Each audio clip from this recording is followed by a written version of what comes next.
Aleluya. Gloria a Dios. Bueno, vamos a ir de una vez, hermanos, a la enseñanza. Estamos compartiendo, yo creo que ya hoy es la tercera parte del tema, la clave, el tema se llama ¿cómo se experimenta la vida abundante? ¿Cómo es que nosotros podemos experimentar esa vida abundante? Es una pregunta.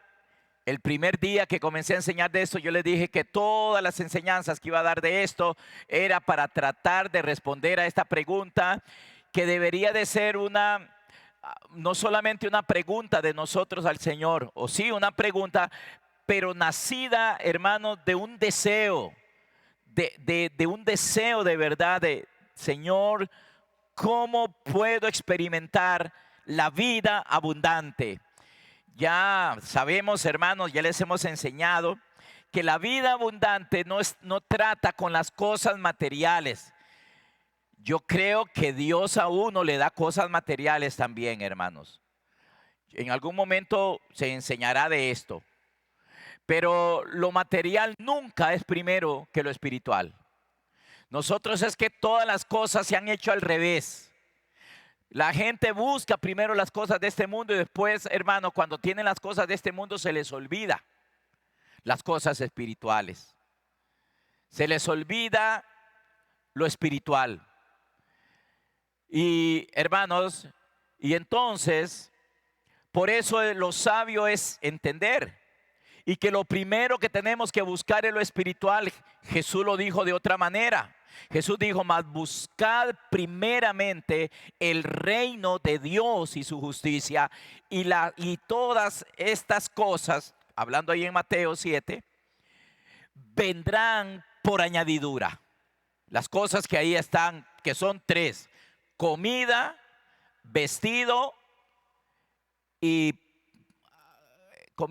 abrigo. Comida, vestido y abrigo. Bueno, son tres. Por ahí seguro se me olvidó la otra. Bien. Bueno, entonces yo hoy quiero, hermanos, comenzar a explicarles ya cuál es la clave. Así se llama el tema para hoy. La clave para experimentar la vida abundante. ¿Cuál es la clave? Hay una clave. Perdónenme que use esa palabra, clave. Pero es una palabra que la entendemos todos muy fácilmente. Hay una clave para abrir una caja fuerte. Hay una clave para abrir puertas. Hay una clave, hermanos, para encender el celular, ¿verdad? Yo creo que todos tenemos una clave, ¿verdad? Para encender el celular.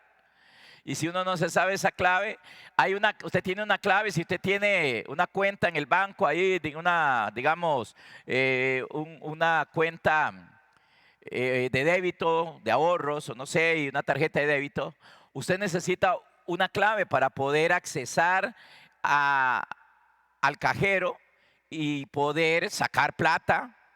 Si no tiene la clave, hermano, aunque puede agarrar a golpes el cajero, puedes enojarte, hermano, con medio mundo, pero si usted no tiene la clave, usted no saca nada. Usted no va a obtener nada. Si no tiene la clave, imagínense, hermanos, que uno tenga un montón de dinero en la caja fuerte, que alguien maneje una caja fuerte en su casa y tenga un montón de dinero metido ahí y se le olvidó la clave, hermano. Tiene, pero no puede sacarlo porque no se sabe la clave. Y entonces, hermanos, hay una clave para experimentar la vida abundante. Una clave de varios dígitos, digo yo, hermano.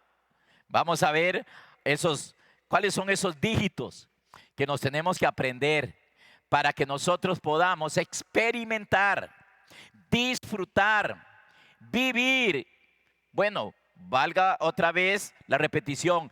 Experimentar la vida abundante que es Cristo viviendo en nosotros y a través de nosotros. Dígale al que está a su lado, es Cristo, la vida abundante es Cristo en mí y a través de mí.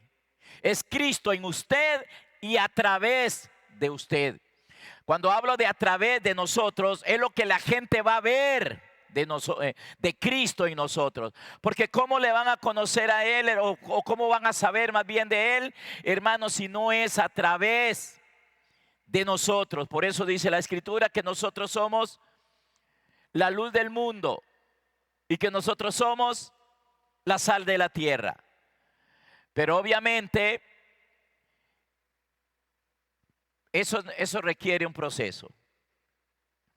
Ok, vamos entonces a las Escrituras, capítulo 5, verso 16 del libro de Gálatas. Vamos al libro de Gálatas para comenzar hoy entendiendo cuál es la clave para experimentar esa vida abundante que se llama Cristo. ¿Cómo se llama la vida abundante? Se llama Cristo. Cristo. Ok. El libro de Gálatas capítulo 5, versículo 16, dice así: digo pues, andad en el Espíritu y no satisfagas los deseos de la carne. Porque el deseo de la carne es contra el Espíritu y el del Espíritu contra la carne. Y estos se oponen entre sí para que no hagáis lo que quisiereis. Brinquemos al verso 21. Versículo 21. Dice: envidias, homicidios, borracheras, orgías y cosas semejantes a estas, acerca de las cuales os amonesto, como ya os lo he dicho antes, que los que practican tales cosas no heredarán el reino de Dios. ¿Qué tiene que ver el reino de Dios con la vida abundante? Es lo mismo, hermanos. Es lo mismo. Porque si no, hermanos, si nosotros comenzamos a pensar que esto es un tema, que el otro es un tema, que el otro es un tema, hermanos, nosotros nos vamos a complicar. Dios no complica las cosas. Que se hable de lo mismo con diferentes nombres es una cosa, y eso es parte del entendimiento que nos tiene que dar el Señor a nosotros para cuando vayamos a las Escrituras. Entonces, hermanos, hay una clave. Aquí nos habla, hermanos, de heredar esa vida. De la misma manera que Israel, hermanos, salió de Egipto para heredar la tierra prometida. Y esa tierra prometida de lo que nos habla a nosotros es de la misma persona de Cristo. Ahora, hermanos, este reino, de lo que nos habla o de lo que representa este reino, es a Cristo.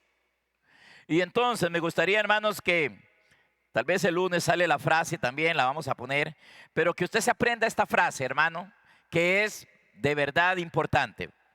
No es lo mismo ser heredero. Dígale al que está a su lado: no es lo mismo ser un heredero. Yo creo que si preguntamos a todos que si son herederos de Dios, que si somos herederos de Dios, usted sabe que todo hijo es heredero del papá o de los padres. Todos los hijos, hermanos, son herederos de sus padres. Algo le dejarán los papás a sus hijos cuando él fallezca. Algo, aunque sea el cuerpo para que se lo entierren, pero algo les deja. Todos los hijos, hermanos, somos herederos. Cuando mi mamá murió, los herederos, hermanos, nos tocó algo de lo que ella había hecho en vida. Entonces, si decimos, hermanos, que todos los hijos son herederos, amén. Todos los hijos son herederos. Precisamente el versículo que estamos viendo dice eso. Dice: no heredarán el reino de Dios los que practican todo eso, o sea, los que andan en la carne. Entonces, la frase es: no es lo mismo ser heredero que heredar. Y entonces ser heredero no garantiza nada todavía. Porque muchos herederos nunca van a heredar nada. Estoy hablando del reino de Dios. Estoy hablando de la vida de Dios. Estoy hablando de Cristo. Esa es la herencia que nosotros, hermanos, que a nosotros nos han dado. Cristo es nuestra herencia. En el Antiguo Testamento, o por lo menos para los que salieron de Egipto, la herencia era la tierra prometida, la tierra de Canaán. Esa era su herencia, esa era su heredad, la que Dios le había prometido, perdón, la que el Señor había prometido a Abraham y a su descendencia. ¿La heredaron todos? No. Ahora, aquí dice el apóstol o el Espíritu Santo a través del apóstol Pablo, que si una persona comienza a practicar, nosotros le hemos llamado carne. Si comienza a andar en la carne, si comienza a ser un carnal. ¿Sabían ustedes, hermanos, que una persona, hermanos, puede ser un gran predicador y ser un carnal? Puede ser una persona, hermanos, que tenga el mejor matrimonio y aún ser un carnal. Puede ser alguien que nunca ha adulterado, hermano, y ser un gran carnal. Puede ser, hermano, una persona extremadamente religioso, practicante de todos los dogmas, de todos los ritos, de todas las prácticas evangélicas, hermanos, o de las prácticas de los judíos que se practican mucho en las iglesias hoy, y ser un carnal. Precisamente el practicar eso es lo que lo constituye en un carnal. Porque para nosotros, hermanos, el carnal es solamente ese que anda tomando licor, ese que anda, hermanos, fornicando y adulterando. Obviamente ese es un carnal también. Pero repito que una persona puede tener una apariencia de piedad. Puede tener las vestiduras blancas por fuera. Puede estar muy blanco por fuera, pero ser un carnal. Estar viviendo en la carne, por lo cual no heredará. Y no hablamos de una herencia futura cuando nos muramos, sino es algo de ahora, porque lo que se trata de heredar es la vida, es la vida de Dios, la persona de Cristo, experimentarlo a Él, que ya no viva yo. Y entonces cuando a los hombres se nos abre este entendimiento, hermanos, y comenzamos a ver a Cristo como nuestra riqueza, hermano, como realmente lo que necesitamos, como lo más grande que nosotros podemos heredar, entonces, hermano, comienza a despertarse algo en uno. Lo que pasa es que paralelamente a Cristo hay un falso Cristo, hay una falsa herencia, hay algo que no es la heredad a conquistar. Pero tenemos que familiarizarnos qué realmente es ser un carnal. Porque los que practican tales cosas, si lo vemos, hermanos, vamos a ver, veámoslo otra vez el capítulo 5, versículo 16 en adelante. Y veamos esa lista, y que todavía no es la lista concluyente o final. Dice el verso 16. Digo pues, andad en el Espíritu y no satisfagas los deseos de la carne. La única manera de no ser un carnal es hacernos espirituales. ¿Qué es un espiritual?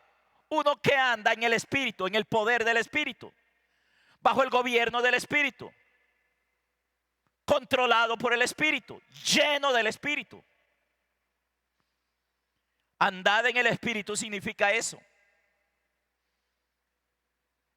Y verso 17 dice, porque el deseo de la carne es contra el Espíritu, y el del Espíritu es contra la carne. Y estos se oponen entre sí para que no hagáis lo que quisierais. Pero si sois guiados por el Espíritu, no estáis bajo la ley. Y manifiestas son las obras de la carne. O sea, es muy manifiesto el que es carnal. Son cosas, hermanos, que se van a ver, que se ven, que se le van a ver a las personas. Son manifiestas, no se pueden tapar. Y dice, y viene la lista. Versículo 19, manifiestas son las obras de la carne, y comienza la lista que no es toda. Hay otras, en otros libros aparecen otras cosas más, pero vamos a ver estas. Dice que son adulterio, fornicación, inmundicia, lascivia, idolatría. ¿Ven esta idolatría? Esta idolatría, hermanos, puede ser una idolatría hacia la Biblia. Hay gente que idolatra la Biblia. Algunos la dejan abierta. Para algunos hermanos, la Biblia es lo más sagrado que ellos tienen. Veneran más la Biblia que a Cristo, porque la Biblia y Cristo no es lo mismo. A estas alturas nadie debería llamarle la palabra de Dios a esto de ustedes, digo yo, hermanos, porque esta no es la palabra de Dios. La palabra de Dios es Cristo. Y ven, hermanos, ahora si usted reacciona ahí, ya usted debería ver eso. Porque si usted dice, no, pero yo no estoy de acuerdo, ve, hermano, ve tu idolatría hacia la Biblia. ¿La ve? No, pero yo no soy idólatra. Claro, somos buenísimos para criticar al que va a Cartago, hermanos, al que le hace ofrenditas, a la negrita, como le llaman acá en Costa Rica, hermanos, a los que hacen penitencias y todo eso. Claro, ellos sí son una manada de idólatras. Pero los que están en la iglesia, los que se congregan, y esto es difícil de digerir, hermanos, porque la Biblia nos habla a nosotros de la palabra de Dios. Entonces, claro, bendito Dios por la Biblia o por las Escrituras. Ya hay toda una enseñanza ahí que el pastor Alex dio, y sabemos que Biblia pues es, hermano, el libro. Y que la escritura es lo que está escrito en el libro, y que las escrituras nos hablan a nosotros de Cristo. Y entonces podía haber una idolatría hacia cosas que en algún momento fueron, hermanos, sagradas, como para muchos hoy, hermanos, un pedacito de pan, una copita es sagrado.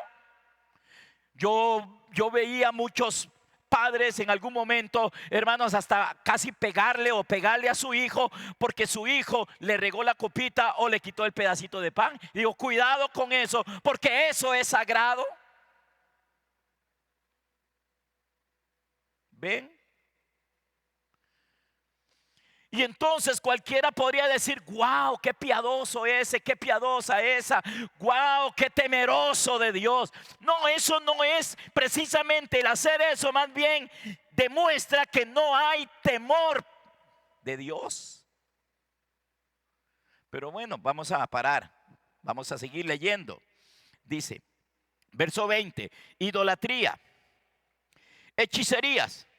Ay, hermano, me gustaría detenerme en esto de las hechicerías, hermano, porque tenemos un montón de personas que le llamamos profetas en las iglesias, o que le llaman profetas, hermanos, que son adivinos, que son medios brujos y que no son profetas.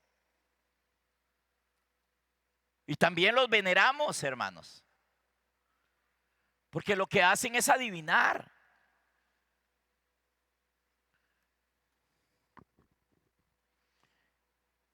Hechicerías, enemistades, pleitos, celos, iras, contiendas, disensiones, herejías.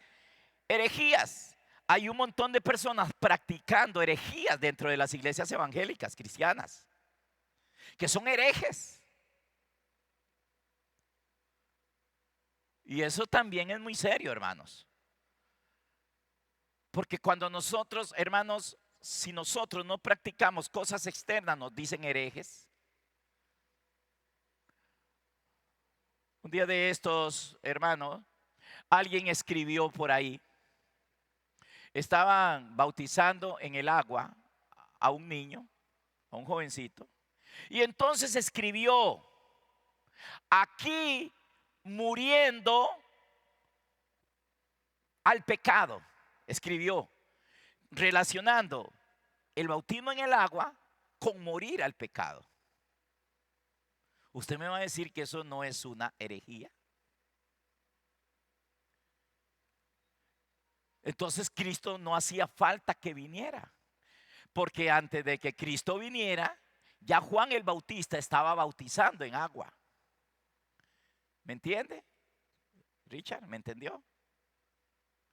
Entonces, si así es como se muere al pecado, si de esa manera es que uno muere al pecado, yo le puse ahí un comentarillo, hermano, sarcástico.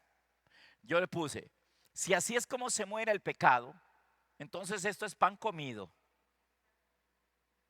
Pero todos los que estamos acá sabemos que así no es. Que conocemos a un montón de personas, hermanos. Nosotros somos, mejor no, ni hablemos de otros, hablemos de nosotros. Usted y yo sabemos que a nosotros, hermanos, nos sumergieron en el agua y no se murió al pecado. Usted lo sabe. Usted es el que tiene que dar testimonio de esto. Usted es el que tiene que decir que esto no es verdad. Eso es una herejía. Y aquellos que agarran la sangre de Cristo, hermano, para cubrir a medio mundo, como si la sangre fuera para eso. Lo que la Biblia dice, hermanos, es que la sangre de Cristo es la que nos limpia, la que nos afina, la que nos purifica de todo pecado. Pero la agarran hasta para cubrir al perro, el carro. ¿Y de dónde se agarran? De Éxodo. Como Moisés le dijo que pusieran sangre en los dinteles, pero como no se les ha abierto el entendimiento, hermanos, entonces están enseñando una herejía y están prácticamente pisoteando la sangre del Hijo de Dios. Y hermanos, piadosos, se ven muy bonitos. Y guau, y uno dice, uy, qué tremendo, hermano, cubra su casa con la sangre de Cristo. Y uno dice, amén. Eso es una herejía. Estamos hablando de las cosas que no dejarán heredar la vida, heredar el reino, hermanos. No tomamos esto en serio. No nos importa esto. Lo tomamos así, hermanos, como si nada. Con razón, hermano, no hay manifestación del Señor. Yo espero que usted esté recibiendo en el Espíritu lo que le estoy diciendo, hermano. Y que cualquiera que vaya a escuchar esta predicación, que la escuche en el Espíritu. Que no se llene de cólera como muchos.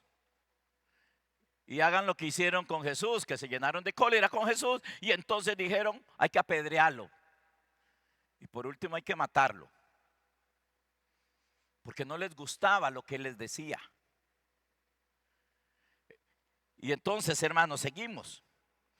Enemistades, pleitos, celos, disensiones, herejías. Estoy en el verso 20, verso 21 dice, envidias, homicidios, borracheras, orgías y cosas semejantes a estas. ¿Ven que hay más cosas? ¿Quién sabe ni cuántas más? Tal vez el doble o el triple de lo que aquí aparece. Y cosas semejantes, acerca de las cuales os amonesto, como ya se los dije antes, dice el Espíritu Santo a través de Pablo, que los que practican tales cosas no heredarán el reino de Dios. Entonces son herederos, pero no van a heredar. Son herederos o pueden ser hijos. Cristo sí vino a ellos, pero no van a heredar. Entonces no es lo mismo ser un heredero que heredar. Que Dios nos ayude, hermanos, de verdad. Y que tomemos, hermanos, que nos volvamos al Espíritu. Y que le permitamos al Espíritu guiarnos. Porque aquí claramente nos presenta este pasaje de Gálatas que el Espíritu Santo es un guía y que el Espíritu Santo y que la carne es otro guía. Los dos son guías y por cierto internos, guiando al hombre a una o a otra. Andad en el Espíritu y no satisfagas los deseos de la carne. O sea, obedezca al Espíritu y no vas a obedecer a la carne. Obedezca a la carne y no vas a obedecer al Espíritu. ¿A quién estaremos obedeciendo? ¿Dónde da las órdenes Él? ¿Dónde nos guía Él? ¿Afuera? Yo estoy dándoles información a ustedes, instruyéndolos, hermanos, pero cada uno de ustedes ha de volverse a su guía interno. Usted y yo hemos estado acostumbrados a obedecer la carne porque fue lo primero que experimentamos en nuestra vida, la guianza de la carne. La carne, hermano, es un guía, un líder interno que guía, que dirige, que enseña a practicar estas cosas, a llevar a cabo estas cosas. Todas estas cosas son el resultado, el que las practica es el resultado de la obediencia que él está prestando a algo que se llama carne.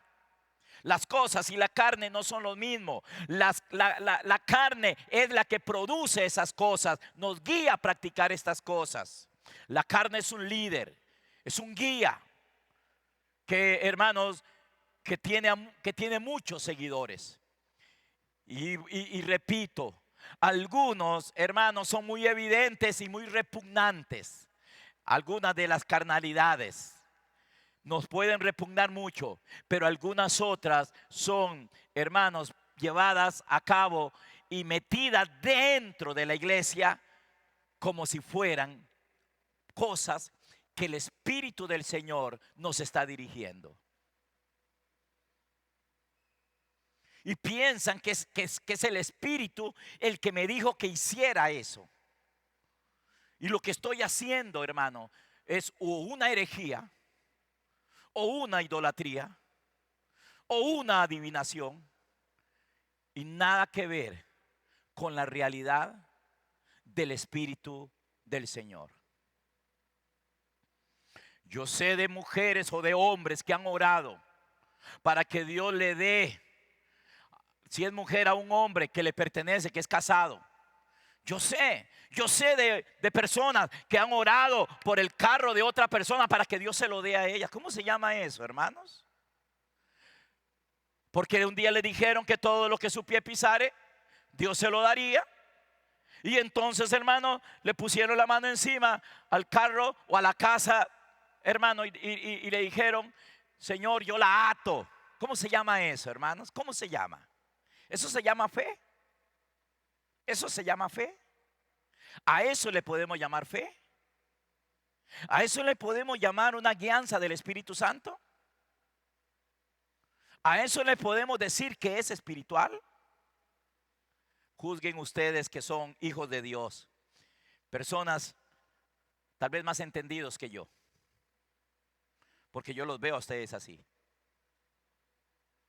entendidos y más inteligentes.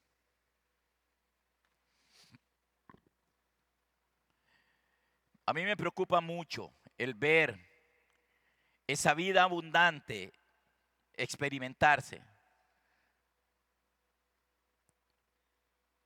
Y sobre todo manifestarse en cada uno de nosotros y a través de nosotros. A mí me preocupa eso, hermanos. Este reino no consiste en palabras, hermanos. No consiste en cuánto nos sepamos. ¿Ya? Cuánto yo sé hablar de nuevo pacto, de gracia, verdad presente, verdad eterna, verdad bíblica, verdad, como algunos hacen un enredijo, ¿verdad? Un predicador famoso habló, dice: la verdad absoluta es Cristo, punto, ya, eso es. ¿Para qué verdad esto? ¿Y para qué la verdad acá? ¿Y qué esta otra verdad?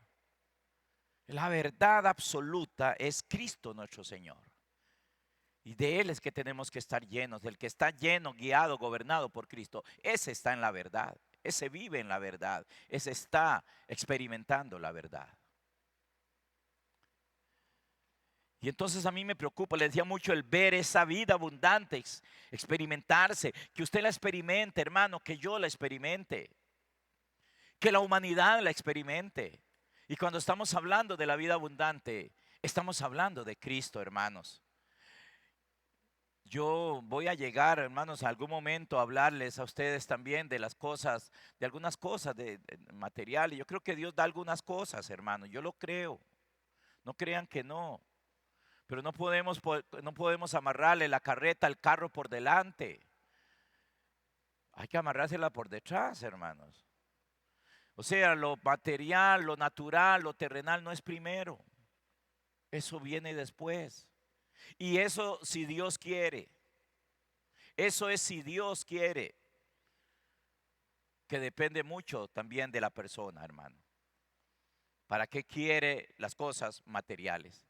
Porque si vamos a pedir cosas materiales y después de que usted las tiene se le olvidó, creo que la hermana Olga estaba diciendo ahora, ¿cuántas personas, hermanos, en una necesidad le oraron, Señor, provéame un trabajo, Señor, provéame finanzas, Señor, provéame acá, provéame allá? Y cuando vino la provisión de Dios, que fue el resultado de que oró, hermano, se le olvidó, olvídese, yo no diezmo, yo no ofrendo, yo no hago nada, porque yo estoy en el nuevo pacto. ¿Ven? Ven, hermanos. Y entonces a muchos es posible que nunca le vaya a llegar y a otros puede ser que les llegue todo eso, pero más bien les sirva, hermanos, como dice por ahí el Salmo 73, como hermanos, como una trampa más bien para ellos. Que es muy serio eso. En el libro de San Juan, capítulo 15, Evangelio de San Juan, capítulo 15. Se nos habla de este experimentar, de la clave. Estamos hablando de la clave. Estoy dando esta clave, hermanos. Pónganme mucho cuidado, porque eso es lo que yo estoy haciendo. Trayendo los dígitos, si se le puede llamar de alguna manera. El capítulo 15 de San Juan, versículo 1 dice: yo soy la vid verdadera y mi Padre es el labrador. Todo pámpano que en mí no lleva fruto, lo quitará. Y todo aquel que lleva fruto lo limpiará con la sangre de Cristo. Con eso es que limpia el pámpano. Lo limpiará para que lleve más fruto. Ya vosotros estáis limpios por la palabra que os he hablado. Permaneced en mí y yo en vosotros. Como el pámpano no puede llevar fruto por sí mismo si no permanece en la vid, así tampoco vosotros si no permanecéis en mí. Entonces ya aquí vamos viendo, hermanos, cómo un pámpano que es usted, que soy yo, lleva fruto. Y ese fruto, hermano, es la expresión de la vida abundante. O sea, la expresión de Cristo a través de nosotros, a través de usted. Entonces tenemos una mujer que obedece a su marido como Cristo amó, como la iglesia obedece a Cristo. Y entonces ahí tenemos fruto. Ahí hay una expresión de Cristo. Tenemos a un marido que ama a su mujer como Cristo amó a la iglesia. Tenemos ahí la expresión cumpliéndose esto que dice acá. Tenemos hijos obedientes, hijos que honran a sus padres. Aquí tenemos una expresión de esa vida. Tenemos una iglesia obediente que honra a Dios con todo. Ahí tenemos la expresión de esta vida. Ese es un pámpano que está llevando fruto y que el Señor seguirá obrando y operando en él para que lleve más fruto. Dígale al que está a su lado, esto se trata de dar fruto. Y entonces a veces no entendemos, hermanos. Sí, hablamos de los frutos del Espíritu Santo: amor, gozo, paz, paciencia, benignidad, bondad, fe, mansedumbre y templanza. Y ya lo pusimos así en un generalizarlo. Pero, hermanos, no entendemos cómo eso fluye. No, como que no lo desgranamos. Fidelidad, lealtad, gozo, paz, que se expresa de muchas formas y de muchas maneras. Cuando una persona honra a Dios con sus bienes, esa persona está dando fruto. Pero cuando aquella persona da para que Dios le dé, no está dando fruto. ¿Ven? ¿Ven? Hay hijos que le dan al papá o a la mamá con mucho amor, porque lo aman. Eso es fruto, eso es, hermano, fruto. Un pámpano llevando fruto. Él va o ella va a comprarle el regalo a la mamá o al papá con un gozo tremendo y se lo entrega con mucho gozo. Eso es llevar fruto. Hemos sido culpables en las iglesias de manipular para que la gente dé, entre comillas, a Dios. Ahora, no hay que dar. Claro que sí hay que dar. Claro que sí hay que dar. Pero es que Dios no necesita. Sí, hermano, nadie está diciendo eso. Muchos de ustedes, papás, no necesitan, pero cuando a usted su hijo le da, usted lo recibe con gozo, ¿sí o no? Usted le dice, no, no, no, no, yo no quiero eso, yo no necesito. O usted lo recibe no porque necesite, sino porque usted, hermano, no puede hacer sentir mal a su hijo. ¿Me estoy dando a entender?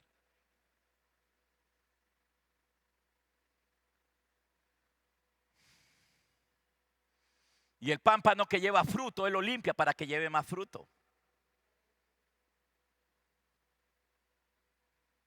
Y entonces estamos hablando de una vida, hermanos, de una vida abundante. Esa es una vida abundante. Qué escasez y qué miseria aquel hijo que no honra a sus padres. Qué escasez y qué miseria, hermano, aquel hombre que no ame a su esposa, aquella mujer que no respete a su marido.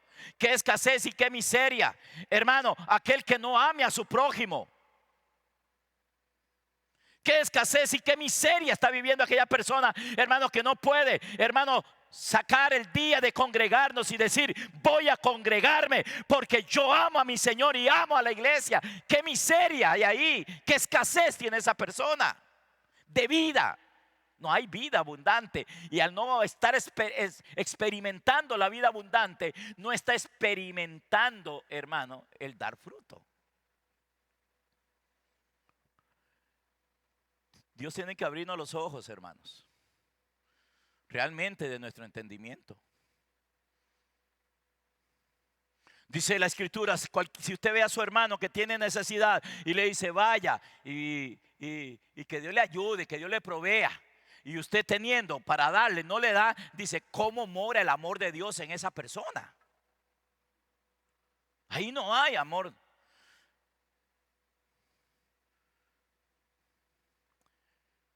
Tengo hambre.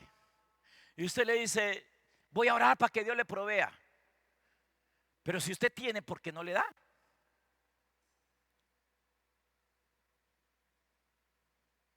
Y si le dice, yo voy a orar para que Dios le provea, usted teniendo para proveer. Entonces, si no hacemos eso, ¿cómo mora el amor de Dios en esa persona? Ese es un pámpano que está a punto de ser cortado, más bien. Es un heredero, pero que no va a heredar. No hereda porque hay codicia, hay avaricia. O sea, está siendo guiado por la carne y no por el espíritu. Está manipulado, gobernado bajo el control, bajo la esclavitud de la carne o del pecado, como queramos llamarle, y no bajo el espíritu del Señor.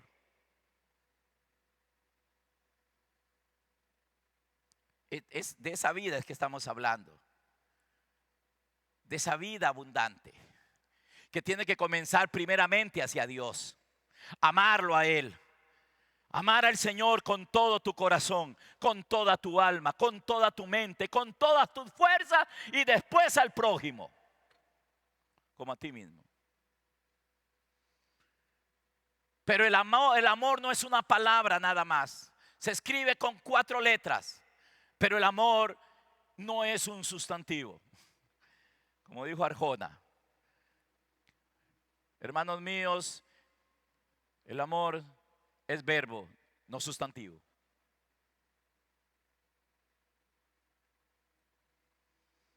No es nada, no, sí, yo amo a Dios. Mejor no decirlo y manifestarlo.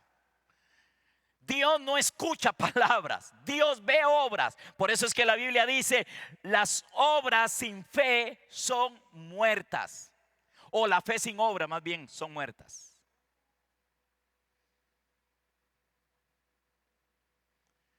Él siempre está viendo acciones, viendo hechos. Yo amo a mamita. Uy, mamita, yo la amo mucho.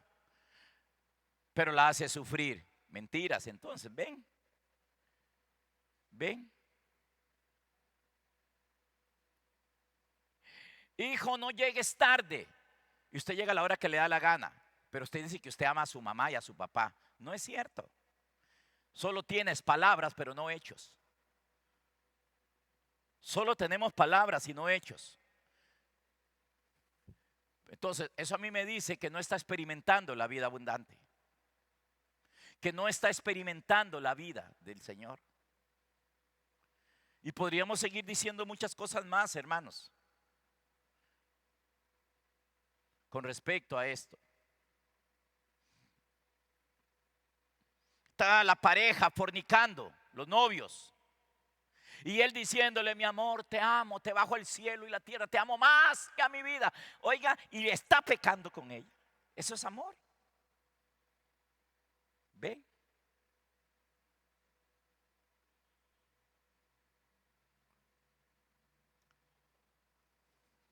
Que Dios nos ayude de verdad, hermanos. Que Cristo se haga realidad en el corazón de cada uno de nosotros. Que ya no viva yo y viva Cristo en mí.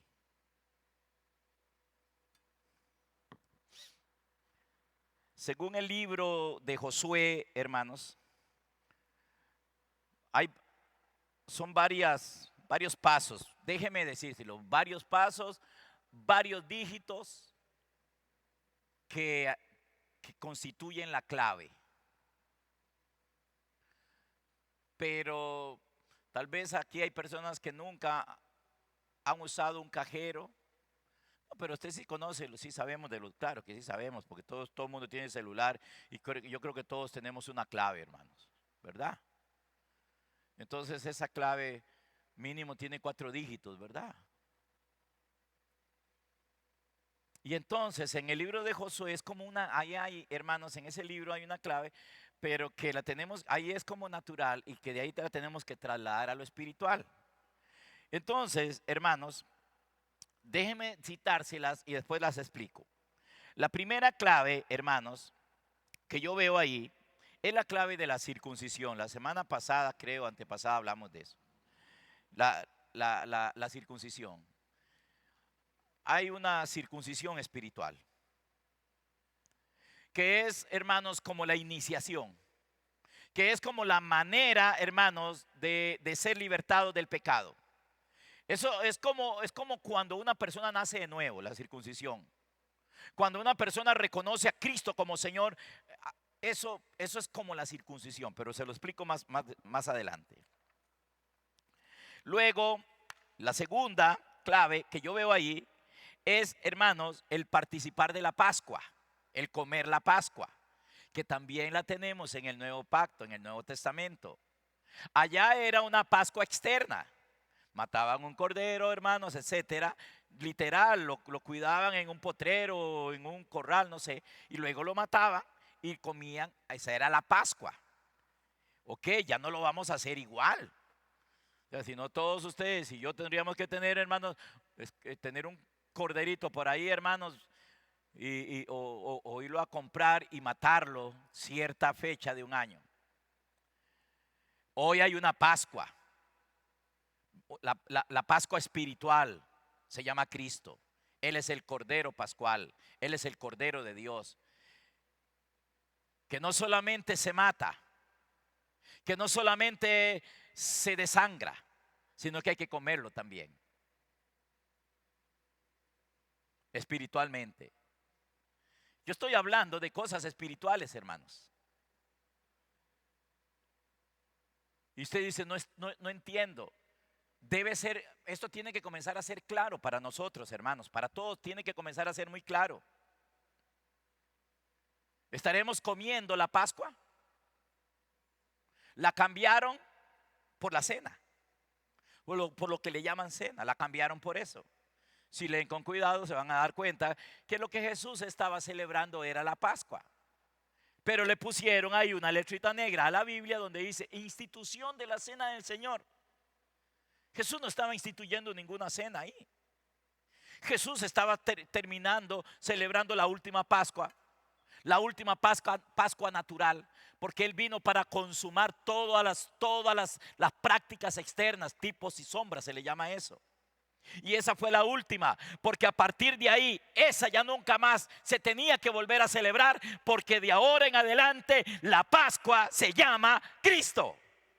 Él es nuestra Pascua, Él es nuestro pan, Él es nuestra comida, Él es nuestra bebida, hermano, y es espiritual.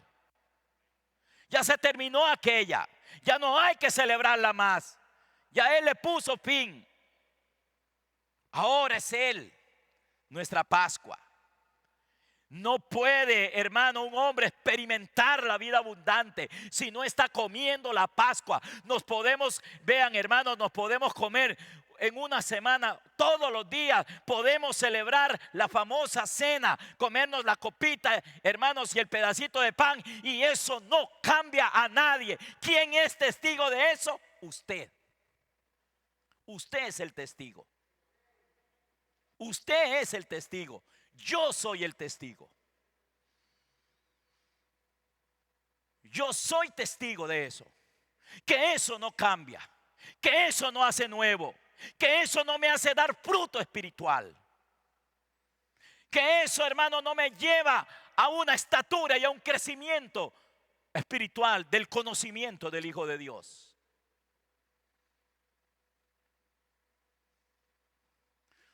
Usted lo sabe, hermano. Es que lo más lamentable es que uno sepa cosas que usted sabe, hermano, que eso no lo ha cambiado, que usted no ha crecido en Cristo por eso, que nosotros no crecemos en Cristo por eso. Todos nos ha tocado enfrentarnos a realidades de que aquel hermano me hizo esto, de que aquel otro me hizo esto, y que está comiendo eso, hermano. Todos hemos experimentado eso, pero para no hablar de los demás, para no tratar de sacarle la paja del ojo a ellos, mejor nos volvemos a nosotros y vemos la viga en nuestro ojo y decimos: a mí eso no me cambió, porque todos nosotros sabemos, hermanos, cuánto hemos fallado. Y lo peor de todo es que seguimos pensando, hermanos, que tengo que caer y levantarme, que Dios es muy bueno, que yo puedo caer y me puedo volver a levantar. Hermano, ya abrí una puerta para seguir cayendo.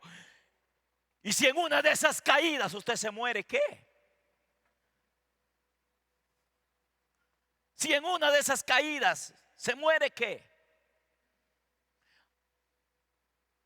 No, yo sé lo que se inventan, yo sé lo que van a decir. No, hermano, Dios es tan bueno que Él me entiende. Y entonces la venida de Cristo, ¿a qué vino? Entonces la sangre de Cristo, ¿para qué se derramó, hermanos? No es para quitar el pecado, la sangre de Cristo. No dice la Biblia que si confesamos nuestros pecados, Él es fiel y justo para perdonarnos, y la sangre de Jesucristo, su Hijo, nos limpia de todo pecado. ¿Dice eso la Biblia, hermanos?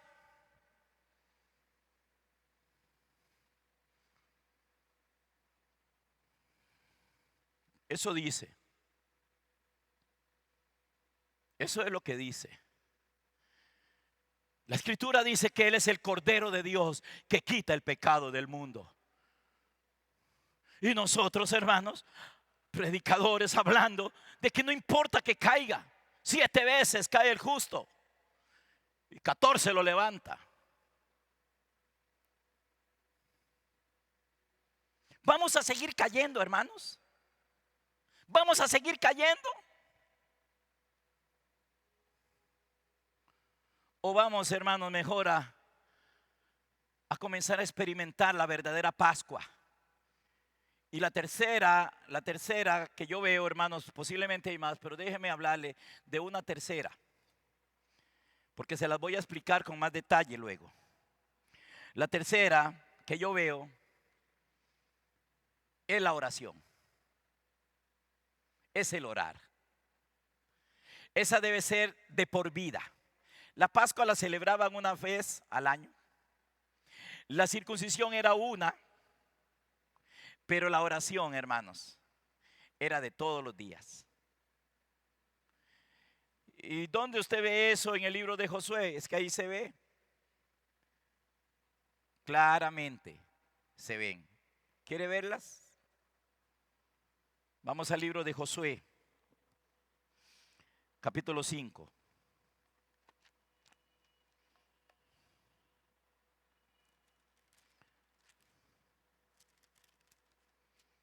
La circuncisión, hermano, lo que hace es quitar de nosotros lo que nos hace abominables a Dios.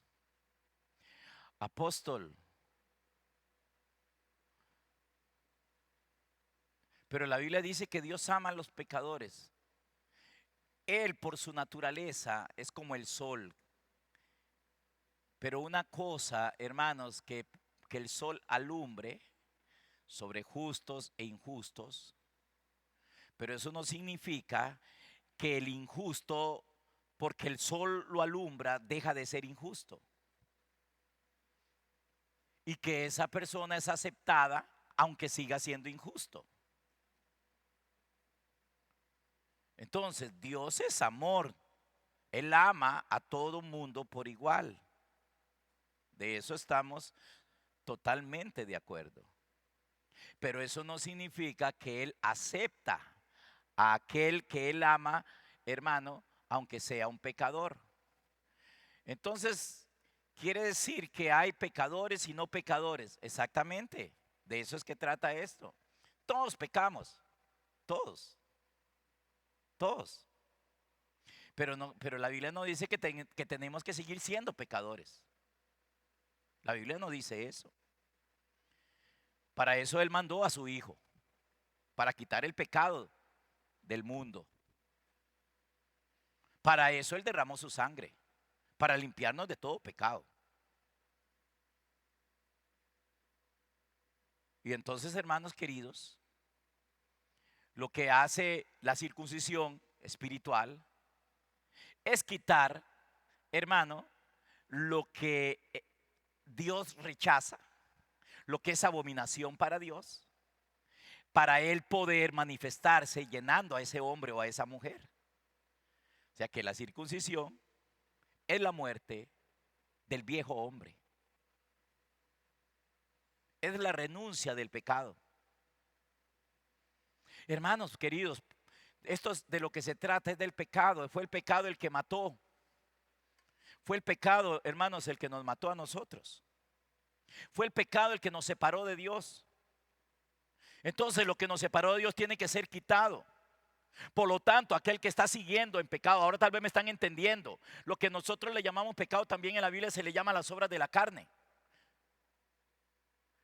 Y ahora tal vez ya me entiende por qué dice la Escritura que no pueden heredar el reino de Dios los que practican los que andan en la carne. No pueden heredar el reino de Dios. Porque Él vino a quitar el pecado. Entonces, si hay alguien que sigue pecando, simplemente lo que demuestra es que esa persona no ha creído en Cristo, no se ha rendido a Cristo, no se ha humillado a Cristo, no ha entregado su naturaleza vieja a Cristo, no se ha humillado al Señor y sigue viviendo su vida. Sigue viviendo en su rebeldía, en su naturaleza, en cómo Él es. No se ha rendido, no se ha entregado. Aunque digamos que yo recibí al Señor hace 10, 20, 30, 40, 50 o los años que yo quiera ponerle ahí. Porque una cosa es recibirlo y otra cosa es rendirnos a Él. Una cosa es que Cristo venga a nuestro corazón y otra cosa es que nosotros nos rindamos a Él para que Él nos traslade de la potestad de las tinieblas, nos liberte del poder del pecado y nos lleve al reino de su amado Hijo Jesucristo. Que de eso es que trata el Evangelio, hermanos. Y entonces,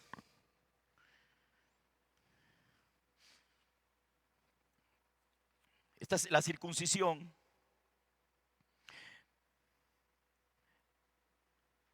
Es el Señor quitando de el hombre lo que Dios rechaza y lo que Dios no puede y lo que no puede heredar, lo que no nos deja heredar. Por eso les decía que una cosa es ser heredero y otra cosa es heredar. Israel, hermanos, en tipo y sombra, aquí en el capítulo 5 de Josué, estaba al borde. Estaba, hermano, no al borde, estaba ya dentro de la tierra prometida, pero no la iba a poder heredar si ellos no son circuncidados.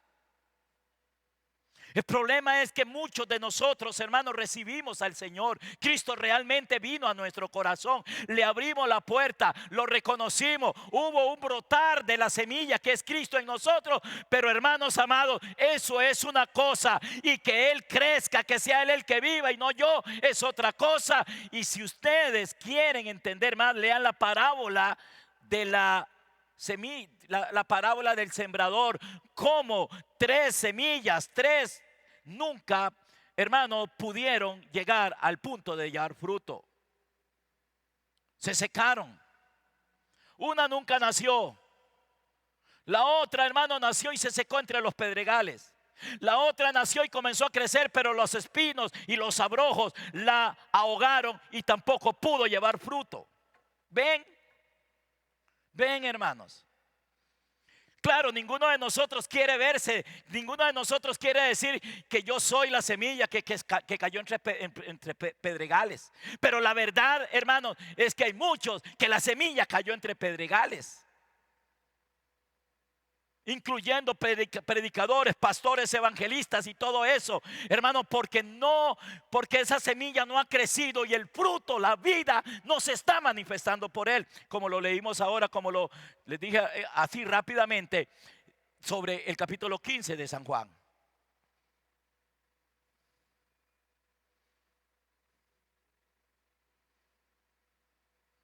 Grandes predicadores, pero idólatras. Grandes predicadores que enseñan herejías. Y obviamente, hermano, cuando un guía ciego guía a otro ciego, entonces tenemos un gran líder, pero un gran guía, pero ciego, y un montón de oyentes también ciegos, hermanos. Porque cuando un guía ciego guía a otro ciego, los dos, hermanos, les va a suceder la misma cosa. Los dos van a terminar en el abismo o en el hoyo, dice la Escritura.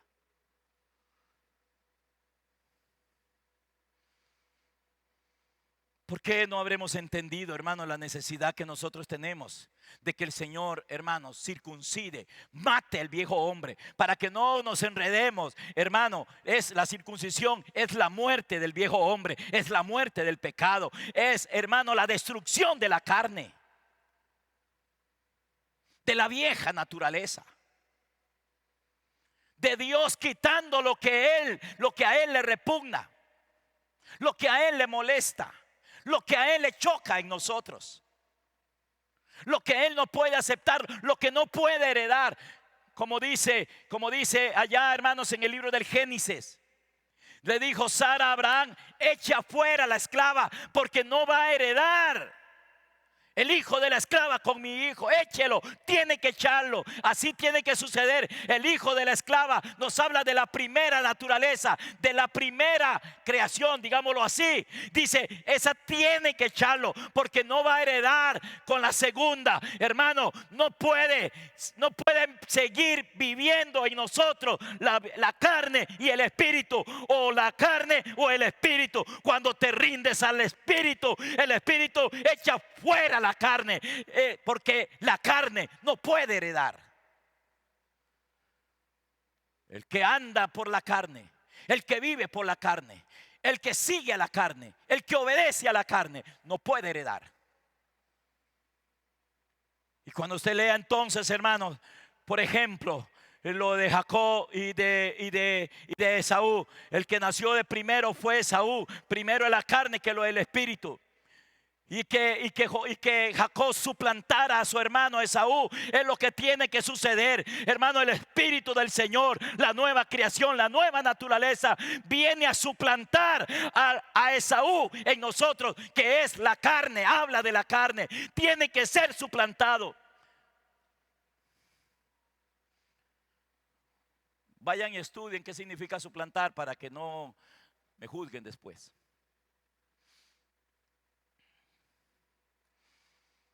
La circuncisión, hermanos, es Dios quitando lo que Él rechaza y lo que no puede heredar.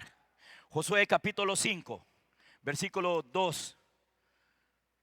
Josué capítulo 5, versículo 2 y 3. Oigan lo que dice Josué 5, 2 y 3. En aquel tiempo Jehová dijo a Josué: hazte cuchillos afilados y vuelve a circuncidar la segunda vez a los hijos de Israel. Y Josué se hizo cuchillos afilados y circuncidó a los hijos de Israel en el collado de Aralot.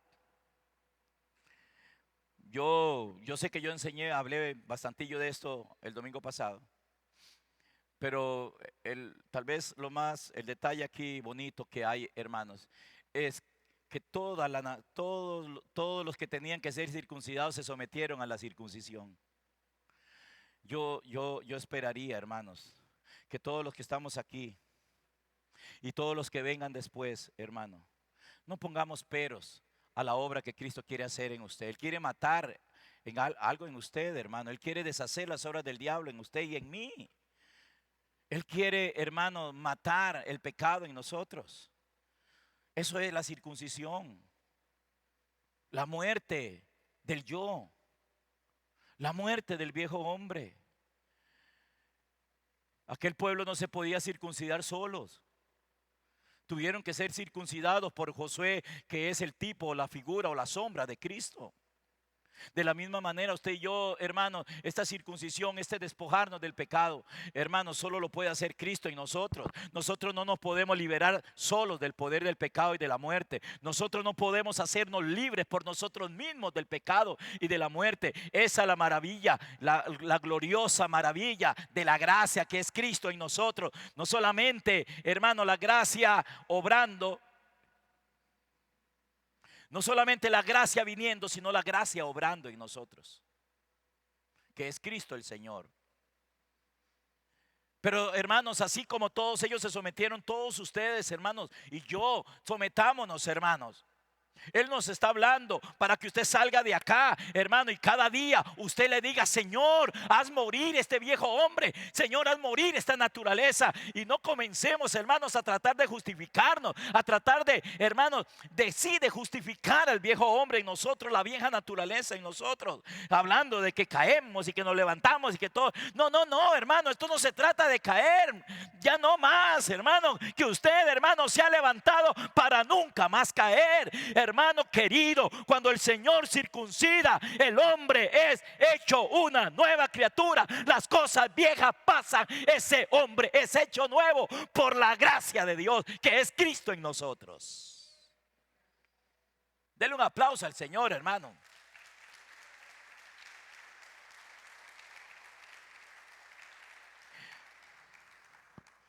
¿Vieron el detalle? Todos se circuncidaron, porque todos ellos querían entrar a la tierra. Todos querían heredar la herencia. Ay, Dios mío, que a usted se le abra un apetito, unas ganas, un deseo de heredar la vida abundante. Ya eres heredero, pero una cosa es ser heredero y otra cosa es heredar. Ya ellos eran herederos aún cuando estaban en Egipto. Ya ellos lo eran, pero no habían heredado. Para poder heredar, tenían que someterse al trato de Dios, a la obra de Dios. No podían entrar ahí siguiendo, hermanos, siguiendo como incircuncisos. Usted y yo no podemos vivir en Cristo, hermanos, en la incircuncisión de la carne. Perdón, en la incircuncisión del corazón. Si queremos estar en Cristo y poseer a Cristo, heredar a Cristo, que Él sea nuestro todo y que Él sea el que viva y no yo, y que comiencen los frutos de esta tierra prometida llamado Cristo, y que, hermanos, y que experimentemos el reposo que es Cristo también. Necesitamos rendirnos a Él para que Él, hermanos, quite lo que nos impide heredar. Y eso es lo que está sucediendo en el pasaje que estamos viendo. La circuncisión es quitando así lo que Dios rechaza y lo que no puede heredar. Pasemos al versículo 8 y 9. Dice el verso 8 de ese mismo capítulo 5 de Josué, el verso 8 y el 9. Dice: y cuando acabaron de circuncidar a toda la gente, ven, hermanos, a toda la gente, a todos. ¿Cuántos, hermanos? En aquel entonces, hermano, era el hombre. Pero como en el reino de Dios, hermanos, en este pacto, no hay varón ni mujer, sino que todos somos uno en Cristo. Entonces la circuncisión es de todos, mujeres y hombres. Todos lo entendieron y todos se sometieron. Todos se rindieron al Josué externo, y hoy usted y yo nos tenemos que rendir al Josué, al Yeshua. ¿Sabían que Josué significa, es Yeshua? El Yeshua externo, aquel Yeshua. Hoy nosotros nos rendimos al Yeshua espiritual, a Cristo, a Josué, al Yeshua verdadero, a Cristo, para que Él nos circuncide. Y entonces dice el verso 8, y cuando acabaron de circuncidar a toda la gente, se quedaron en el mismo lugar en el campamento hasta que sanaron. Déjeme decirle, hermano, que uno queda golpeado. Hermano, cuando Dios comienza a hacer esta obra, eso duele. Eso duele, hermano. Y no hay gozo, no hay alegría. Hermano, no hay gozo, no hay alegría. Tal vez mucha gente dirá, hermano, pero es que ahí no se siente nada. Es que no se trata de sentir algo externo. Hermano, hay dolor por la circuncisión. Porque Él está matando algo. Porque algo está muriendo en nosotros. Y está sanando esa herida. Pero se sana. Y después de que se sana, usted va a participar de algo que lo vamos a ver ahorita. Pero dice el versículo 9, y Jehová dijo a Josué, hoy he quitado de vosotros el oprobio de Egipto. Hoy he quitado lo que yo no acepto de ustedes. Hoy he quitado de ustedes lo que a mí no me gusta de ustedes. Lo que a ustedes les impedía heredar, yo se los quité hoy. Ahora ustedes están listos para heredar. Dios mío, hermano, que Dios quite de nosotros lo que tenga que quitar para poder experimentar a Cristo nuestra vida abundante. Para que ya no viva yo y viva Cristo en mí, hermano.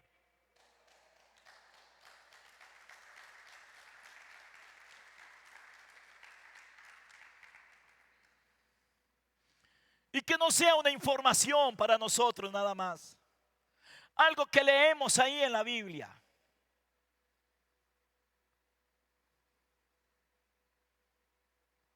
Hoy he quitado el oprobio. Hoy he quitado eso que me repugnan de ustedes o que estaba en ustedes. Hoy he quitado eso tan desagradable. Eso que muchos defienden, eso que te hace caer.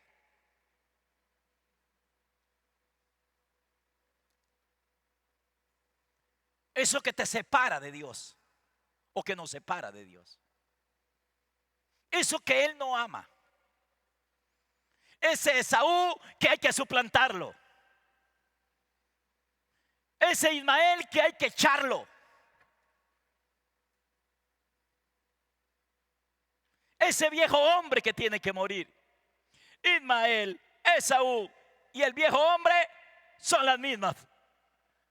Es el mismo. Por allá apareció como Ismael, por allá apareció como Esaú. Ahí en Josué apareció como el oprobio. Y en el nuevo pacto, en el Nuevo Testamento, se le llama carne, se le llama viejo hombre, se le llama vieja creación, se le llama el primer Adán, etcétera. A ese le cae mal a Dios. Ese Dios no lo ama. Ese Dios no lo quiere. Ese Dios lo quiere matar. Ese el Señor lo quiere destruir. Ese el Señor lo quiere botar. Ese el Señor lo tiene que quitar. Pero hermanos queridos, nosotros voluntariamente nos rendimos al Señor para que Él obre su propósito en mí. Eso le toca a usted y eso me toca a mí. Y verá que usted y yo, o yo y usted, nunca más vamos a andar cayendo en lo mismo. Porque el que peca es el viejo hombre. El nuevo no peca. El viejo hombre peca, el nuevo no. El viejo hombre es el adúltero, fornicario, mentiroso, ladrón, asesino, idólatra, envidioso, codicioso. Ese es el que peca. Y ese es el que nos induce, el que nos guía, el que nos dirige, cuando Cristo no es el Señor real de nuestro corazón. Porque una cosa es que el Señor es el Señor, de lo cual estamos 100% de acuerdo. Otra cosa es que realmente Él sea el Señor de mi alma. Que yo lo sigo a Él, que yo lo obedezco a Él, que Él me controla, que Él me gobierna, que Él me domina, que Él, hermanos, es el que vive y no yo. Que hoy usted salga de este lugar, hermano, tal vez herido, como quedaron heridos estos después de la circuncisión. Que hoy usted, hermano, salga de acá con dolor, pero que diga: Señor, o tal vez con miedo, pero que usted diga: Señor, circuncídame, haz morir en mí el pecado, haz morir en mí el viejo hombre, haz morir en mí todo eso que a ti no te agrada. Yo creo que hasta aquí llegué por hoy, hermanos. Ya no me ponen la música ahí para saber, y yo no veo bien el reloj, ya no sé qué hora es, pero me parece que ya es tarde, ¿verdad? Entonces, hermanos queridos, la circuncisión es el primer dígito de la clave. ¿Qué le parece si se pone de pie, hermano?